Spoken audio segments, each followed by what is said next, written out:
Okay, सो इसमें हम differentiation को स्टार्ट करते हैं। और डिफरेंशिएशन से रिलेटेड जितने भी टॉपिक हम लोग पढ़ते हैं उसको हम लोग पूरी तरीके से उसका प्रॉपर बेसिक अंडरस्टैंडिंग लेने के लिए ना हम 4 लेक्चर लेने वाले हैं। और ये 4 क्लास में हम लोग कोशिश करेंगे कि बिल्कुल एकदम उसको समझ जाए कि उस टॉपिक का मतलब क्या होता है। ठीक है, तो स्टार्ट करते हैं हम लोग डिफरेंशिएशन। सबसे पहले ना इस नाम का मतलब समझते हैं। डिफरेंस, डिफरेंस का मतलब क्या होता है? चेंज हो जाना। बिल्कुल, मतलब किसी क्वांटिटी का चेंज हो जाना। ठीक है, तो पर कोई क्वांटिटी अगर चेंज हो रही है तो केवल वो तो नहीं होगा अकेले जो चेंज हो रहा होगा। हम लोग अगर किसी के चेंज को ऑब्जर्व कर रहे हैं, सोचो तुम लोग किसी के चेंज को अगर देख रहे हो तो बिल्कुल उसके साथ साथ किसी और को भी तो देख रहे होगे कि हाँ इसके रिस्पेक्ट में वो चेंज हो रहा है। जैसे सपोज एग्जाम्पल, जैसे आज मेरे पास 10 रुपए है और कल मेरे पास 20 रुपए हो जाएगा। बिल्कुल, तो क्या चेंज हुआ? मेरा पैसा 10 रुपए से 20 रुपए हो गया। पर क्या केवल पैसा चेंज हुआ? नहीं, मैं इसके लिए एक शब्द और यूज किया कि आज और कल। आज मेरे पास 10 रुपए, कल मेरे पास 20 रुपए। तो आज से कल मतलब एक दिन का भी तो गैप आया ना, तो एक दिन का भी चेंज हुआ मेरे 10 को 20 करने में। तो दो क्वांटिटी आ गई। क्या? एक हो गया टाइम जो एक दिन लगा है, और दूसरा हो गया पैसा जो 10 से 20 हो गया। तो इस तरीके से हम लोग दो क्वांटिटी के चेंज को रिलेट किए। जैसे यहाँ बस एग्जांपल लिखा हुआ है कि height of a plant increases with respect to time. जैसे मैं एक पेड़ खरीद के लाया छोटा सा और उसको मैं लगा दिया। अब वो जैसे जैसे साल बीतते जाएगा वो पेड़ धीरे धीरे बड़ा होते जाएगा। इसका मतलब क्या है कि प्लांट का जो हाइट है वो बढ़ता जा रहा है, ट्री बढ़ता जा रहा है। ठीक है, पर उसके साथ और कौन चेंज हो रहा है? टाइम भी तो लग रहा है, 1 साल 2 साल 3 साल, मतलब टाइम के साथ वो बढ़ता जा रहा है। ठीक है, तो और जैसे हम लोग यहाँ सोचें कि हाइट ऑफ प्लांट और कैसे चेंज हो सकता है। ठीक है, मैं 2 पेड़ ले आया, मैं 2 पेड़ लगा दिया। अब एक पेड़ जल्दी बढ़ रहा है, दूसरा पेड़ धीरे बढ़ रहा है। तो हम लोग ऐसा भी तो बोल सकते हैं कि इस प्लांट का हाइट इस प्लांट के रिस्पेक्ट में कैसे चेंज हो रहा है। अगर दोनों देखें, जैसे मैं और मेरा कोई दोस्त है, उसके पास बहुत जल्दी ज़्यादा पैसा आते जा रहा है पर मेरे पास धीरे धीरे आ रहा है। तो हाँ, मेरे रिस्पेक्ट में उसका पैसा कैसे बढ़ रहा है, हम लोग ये भी तो सोच सकते हैं ना। ये थोड़ा कॉम्प्लिकेट हो गया, सोचो, पर दिमाग लगाओ। हाँ ठीक है, आज उसके पास 10 रुपए, कल उसके पास 50 रुपए हो जाएगा। आज मेरे पास 10 रुपए, कल मेरे पास 20 हो जाएगा। तो टाइम के साथ मैं 10 बढ़ा और सेम टाइम के साथ वो 10 से 50 मतलब 40 बढ़ गया। दोनों का चेंज तो अलग है। अब कोई मेरे से पूछे कि भाई तेरे रिस्पेक्ट में वो इतना ज्यादा कैसे बढ़ रहा है, तो अब चेंज अब किसको गौर किया जा रहा है? एक मैं हूं, एक मेरा पैसा है और एक मेरे दोस्त का पैसा। तो इस बार हम दोनों के पैसे को रिलेट किया गया। तो ऐसा भी हो सकता है, इसको हम लोग बाद में चेन रूल के नाम से इसी को पढ़ते हैं, देखेंगे वो भी। पर इसको हम लोग अगर और प्रॉपर मैनर में ले जाने चाहें कि क्या बस चेंज बता देना, आज से कल का चेंज ही डिफ्रेंसिएशन होता है, तो नहीं, थोड़ा सा वहां तक पहुंचने की कोशिश करते हैं। एक बार फिजिक्स के रिस्पेक्ट में हम लोग इसको सोच लेते हैं कि डिफ्रेंसिएशन इंपॉर्टेंट क्यों हो जाता है। सोचो, जैसे हम लोग जानते हैं, जैसे मैं यहाँ पास खड़ा हूँ अभी, ठीक है, और मैं 1 सेकेंड लगा, अब मैं यहाँ पहुंच गया। सपोज 1 मीटर, मैं 1 मीटर चेंज हो गया अपने पोजीशन से। कितना मीटर चेंज कर दिया? 1 मीटर चेंज कर दिया अपने पोजीशन पे। और टाइम कितना लिया? टाइम भी 1 सेकंड लिया। तो मेरा पोजीशन भी तो टाइम के रिस्पेक्ट में चेंज हो रहा है। तो हम लोग को इसको भी एनालाइज करना पड़ेगा, इसके बारे में भी पढ़ना पड़ेगा। Change in position by change in time, इसी को हम लोग वेलोसिटी के नाम से भी जानते हैं। और अगर कोई बोले कि हम लोग गाड़ी चलाना चालू किया, ठीक है, गाड़ी चलाना चालू किया, अब धीरे धीरे हम लोग एक्सेलरेटर देते जा रहे हैं। तो जैसे जैसे टाइम बीतेगा मेरे गाड़ी की स्पीड बढ़ते जाएगी बढ़ते जाएगी। मतलब इस बार क्या हुआ? टाइम के साथ मेरे गाड़ी की स्पीड चेंज हो रही है। और अगर थोड़ा सा सोचना चाहें तो वेलोसिटी चेंज हो रही है बोल देते हैं। मतलब टाइम के साथ वेलोसिटी का भी तो चेंज हो रहा है, इसी को हम लोग एक्सेलरेशन बोल देते हैं। तो ये सब के बारे में अगर हम लोग पढ़ाई करेंगे आगे, तो हम लोग के लिए डिफरेंशिएशन इंपॉर्टेंट टर्म हो जाता है, उसको समझना। तो इस टाइप के एक्सेलरेशन को पढ़ने के लिए, चाहे चेंज इन वेलोसिटी या वेलोसिटी को पढ़ने के लिए, हम लोग को डिफरेंशिएशन समझ आना चाहिए। तो बहुत इंपॉर्टेंट है, ये तो समझ आ गया। तो आज वो सब बात नहीं करेंगे, आज केवल हम लोग डिफरेंशिएशन का अंडरस्टैंडिंग लेने वाले हैं, ठीक है। तो अब यहाँ पास लिखा हुआ है क्या, बट एवरेज को मैं काट दिया हूँ और वहां पास लिख दिया हूँ इंस्टेंटेनियस। अब इसका मतलब समझते हैं कि ये क्या लिखा गया है, ठीक है। अब इसके लिए ना मैं थोड़ा ग्राफ की मदद लेने वाला हूँ और प्रॉपर डिफरेंशिएशन का जो फॉर्मूला, जो उसका फंडामेंटल है, जिसको हम लोग मैथ्स में भी पढ़ते हैं, अगर मैथ्स वाले होगे तो एक चैप्टर होगा क्लास 11 में लिमिट्स, और वहाँ एक टॉपिक पढ़ेंगे हम लोग फर्स्ट प्रिंसिपल मेथड। या फर्स्ट प्रिंसिपल ना हमेशा इंपॉर्टेंट होता है किसी भी चीज़ के लिए। फर्स्ट प्रिंसिपल का मतलब होता है कि वो चीज़ आई कहाँ से होगी। तो हमेशा ना हम लोग को सोचना चाहिए कि वो चीज़ आया कहाँ से होगा। तो डिफ्रेंसिएशन का जो फॉर्मूला हम लोग जितने भी याद करेंगे वो सब फॉर्मूला निकला कैसे होगा, तो उसको निकालने के लिए हम लोग फर्स्ट प्रिंसिपल का यूज़ करते हैं। पहले हम लोग फॉर्मूला डिराइव करते हैं, फिर उसको अप्लाई करते हैं बड़े बड़े क्वेश्चन में। तो पहले फॉर्मूला निकालना तो जरूरी है ना, तो वो फॉर्मूला निकालने के लिए ना हम लोग फर्स्ट प्रिंसिपल पढ़ते हैं। नाम याद रखना बस, क्या, फर्स्ट प्रिंसिपल मेथड। तो जो फॉर्मूला डिराइव हुआ डिफरेंशिएशन का मेन बेसिक फंडामेंटल फॉर्मूला, उसको हम लोग पहले समझने की कोशिश करते हैं, ठीक है। तो हम लोग इसके लिए ग्राफ की मदद लेते हैं। अब मैंने क्या बोला कि एक क्वांटिटी का चेंज होना किसी दूसरे क्वांटिटी की रिस्पेक्ट में, उसी को हम लोग बोलते हैं डिफरेंशिएशन। तो चलो चेंज को ऑब्जर्व करते हैं। ये हमारा एक्स एक्सिस है, ये हमारा वाई एक्सिस है। चलो यहाँ पर तुम लोग इसको यहाँ टाइम भी ले सकते हो, यहाँ पैसा भी ले सकते हो, जो भी। एक एक्सिस हमारा टाइम का हो गया, दूसरा एक्सिस हमारा पैसा का हो गया, जो भी सोचना है सोच सकते हैं, ठीक है। पर हम लोग एक्स और वाई लेके बेसिक तरीके से जाते हैं। ये हमारा x1 है और यहाँ बस ये वाला पॉइंट मिला, मतलब ये वाली वैल्यू क्या हो गई मेरी y1। एक दूसरा क्वांटिटी हमारा यहाँ पर दूसरी वैल्यू हो गई x2।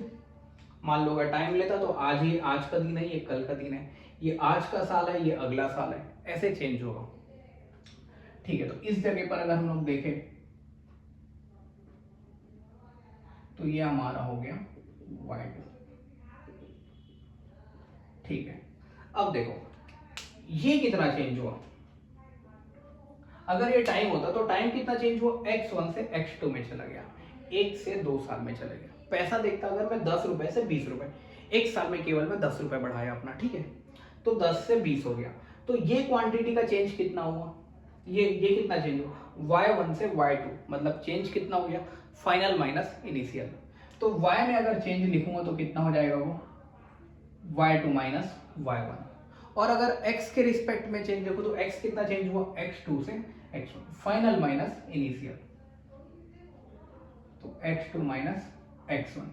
तो आज से हम लोग इसी को पढ़ेंगे, change in y by change in x। y का चेंज x के रिस्पेक्ट में, इसको हम लोग क्या पढ़ेंगे, change in y with respect to x। इसको ऐसे पढ़ेंगे, ठीक है, याद रहेगा बिल्कुल।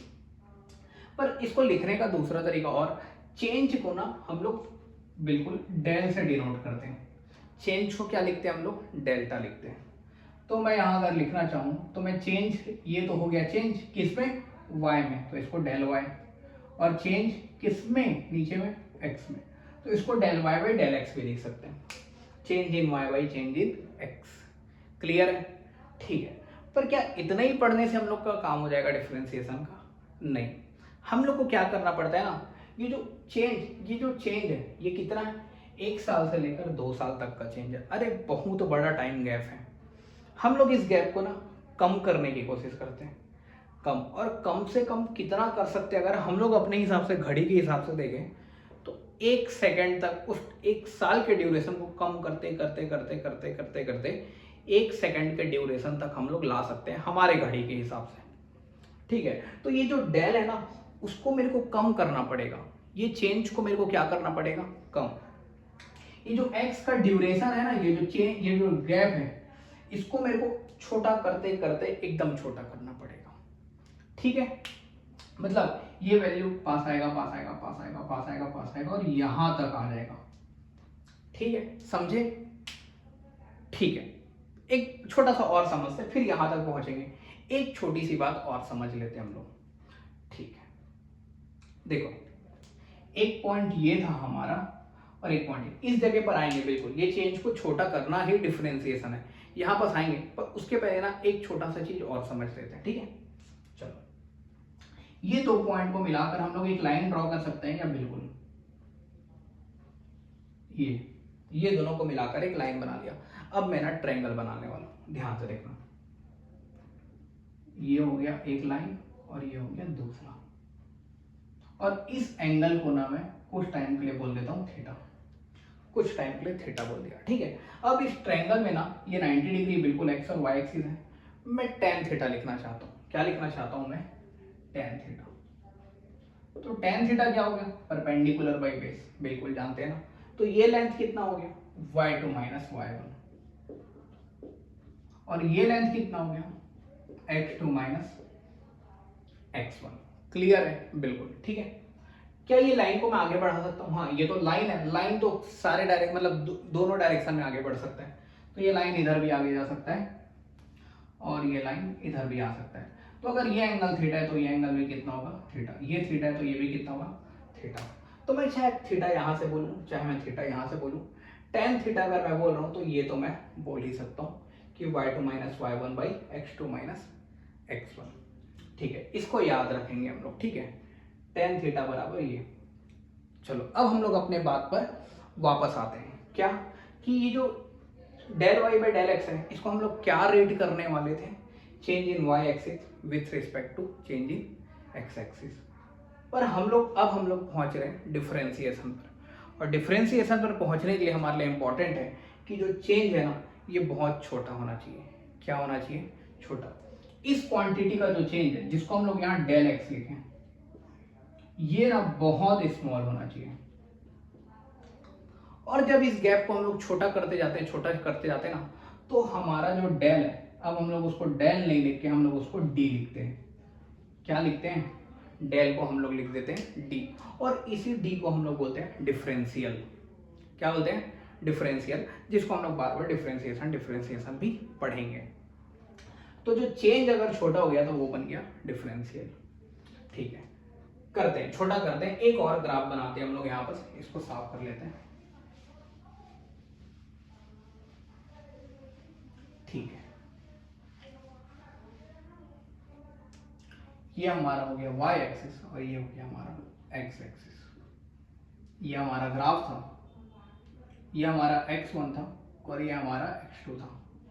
पर मैं बोला कि जो ये x का चेंज है ये बहुत छोटा होना चाहिए।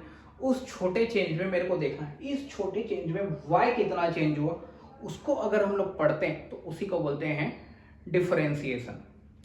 देखो अब ये x बहुत पास आ जाना चाहिए, तो ये पॉइंट जो यहाँ था, वो x अगर यहाँ पास आ गया, पास आते आते आते आते यहाँ तक आ गया अगर, तो ये पॉइंट बिल्कुल यहाँ, अगर x2 है मेरा तो ये पॉइंट यहाँ पास होगा, और छोटा अगर बनाऊँ तो यहाँ पास होगा, और छोटा अगर बनाऊँ तो जस्ट एक पॉइंट पर आकर दोनों ओवरलैप कर जाएंगे।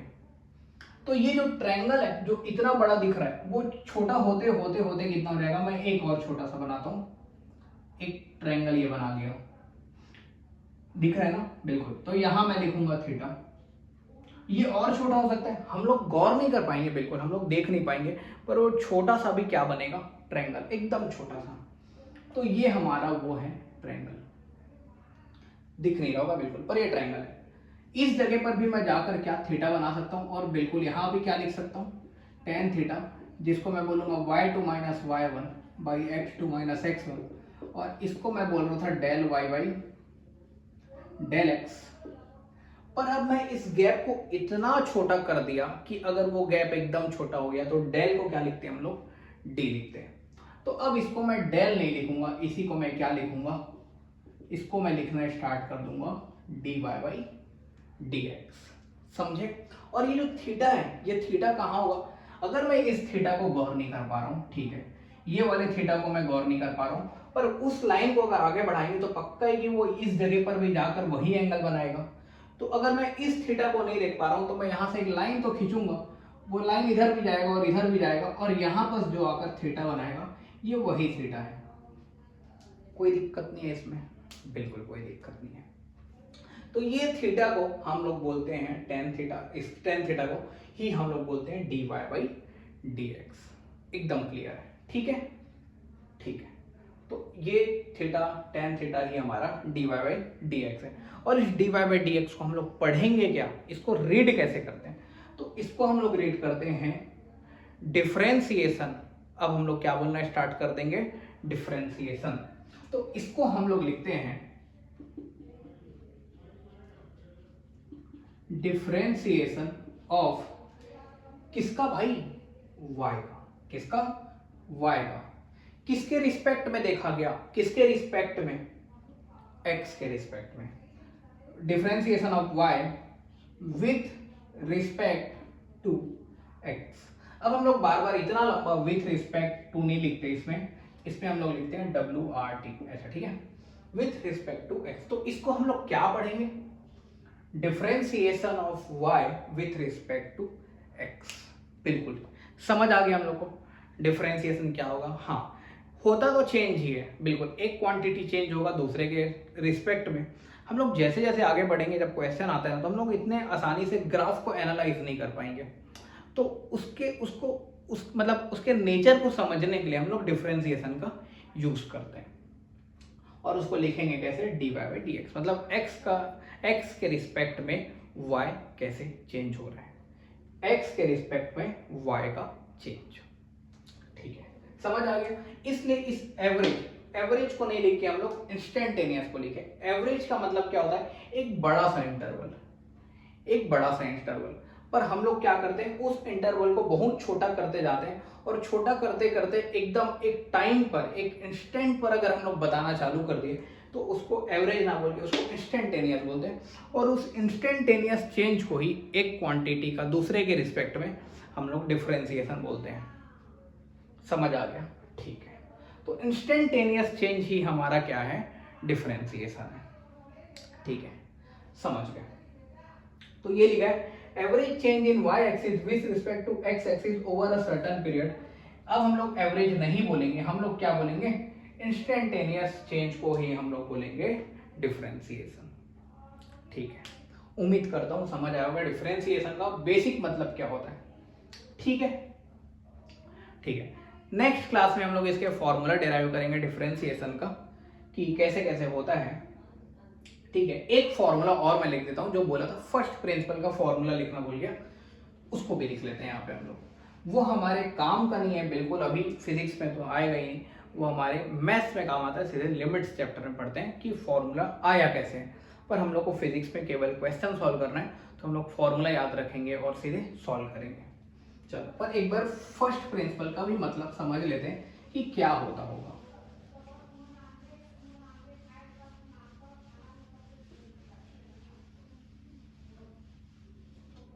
ठीक है, वापस से आते हैं, एक ग्राफ फिर से बनाते हैं। ये हमारा x है और ये हमारा y है, इसी को हम fx भी लिखते हैं, y को ही हम fx लिखते हैं। ठीक है, चलो एक ग्राफ बना लिया वापस से। ये हमारा x है। अब मैं डिफरेंशिएशन पढ़ रहा हूं बिल्कुल, तो जो मैं दूसरा पॉइंट लूंगा वो इसके थोड़ा सा नजदीक एकदम यहां ले लेता हूं, और मेरे को पता है कि ये पॉइंट एकदम यहां पास होगा। तो इन दोनों के बीच गैप ज्यादा नहीं है, और उस गैप को छोटा करने के लिए ना हम लोग एक क्वांटिटी लिखते हैं, जिसको मैं लिखा h। क्या, h। और ये क्योंकि पॉइंट यहां पास होगा, अगर ये x बराबर 1 है तो ये हो सकता है कि 1.1, मतलब x प्लस h कितना दिखेगा, 1.1, मतलब h की वैल्यू कितनी दिखने वाली है, 0.1, एकदम छोटा सा गैप दिखने वाला है। तो ये अगर x है तो दूसरा होगा x प्लस h, और h की वैल्यू 0.1, मतलब बहुत छोटी होगी, इससे भी छोटी होगी, इसलिए हम लोग h की वैल्यू को ना नियरली कितना लिखेंगे, 0 लिखेंगे। या हम लोग जब इसको डिफरेंशिएशन पढ़ते हैं ना, तो हम लोग लिखते हैं h एरो बनाकर 0। इसको, इस एरो को हम लोग कैसे पढ़ेंगे, h टेंड्स टू 0, h की वैल्यू 0 तक पहुंच रही है, ये लिखेंगे।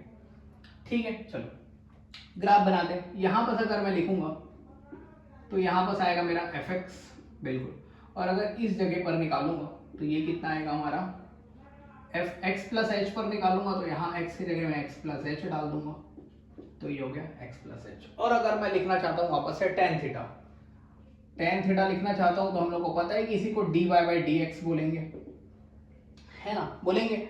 मतलब y का चेंज, अब y का चेंज कितना होगा, देखो ये वाला चेंज होगा, ये माइनस ये कितना होगा, x plus H minus fx, ये y का चेंज है। और अगर x का चेंज देखो तो ये माइनस ये, तो ये माइनस ये करूंगा तो x से x कट गया, तो नीचे क्या बचा, h। और मेरे को एक चीज और दिखाना पड़ेगा कि h की वैल्यू कैसी है, h की वैल्यू नियरली 0 होगी, तो मेरे को उसको दिखाना पड़ेगा, तो यहाँ हम लोग लिखेंगे लिमिट, LIM मतलब लिमिट, h की वैल्यू कितनी जाएगी, 0 जाएगी। तो ये जो फॉर्मूला यूज करते हैं हम लोग अपने जितने भी डिफरेंशिएशन के बेसिक फॉर्मूले डिराइव करने के लिए, तो इसी फॉर्मूले से वो सारे आंसर निकाले जाते हैं। इसको बोला जाता है फर्स्ट प्रिंसिपल फॉर्मूला। ठीक है, तो डिफरेंशिएशन का बेसिक मतलब हम लोग समझ गए। अब इसके जो एप्लीकेशन होंगे, जो इंक्रीजिंग डिक्रीजिंग फंक्शन या मैक्सिमम मिनिमम वैल्यू जो भी रहेंगे, जितने भी टॉपिक्स आने वाले हैं हम लोग आगे उसको एक एक करके इसके बाद 3 और लेक्चर में पूरी तरीके से कंप्लीट कर लेंगे।